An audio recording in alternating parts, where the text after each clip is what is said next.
State asida thokaningdaba thodok-sing thoktanaba haiduna security forces na lokhatpa section thaurangi manung channa thibu humbagi thabak chathaduna khusu khulai kaya fagatpa leptri ngasisu Kakching district police na wabagai buffalo farm gi akoibada thibu humbagi thabak chathabada nongmai bom amadi kapayariba maru yauna polam kaya fagatpa ngamkhre hairi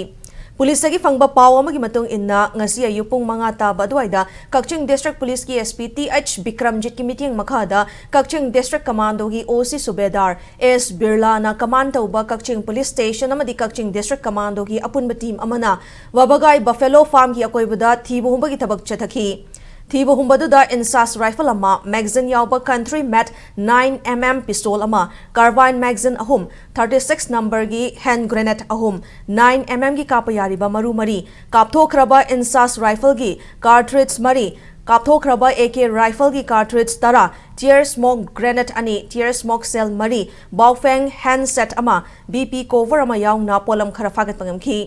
Makhadaba investigation chathanaba Kakching police station da case amasu register tawkre hairi security force na ngarang Ccpur district ki Thoiroi Lok amasung masiga thangnaba area sing da thibu humbagi thabak chathabada fit ani makhairom sangba local met pampi maru ani Gomia power gel electric detonator ani magazine yauba local met 9mm pistol ama fagat pangamki amarom da district asimaki Bongpal village ki Lamjang forest hill range tagi 303 rifle ama maru ahum magazine ama pampi stand ama 12mm gi single barrel ama camo jacket ama camo plan ama amasung camo magazine pouch ama fagat pangamki hairi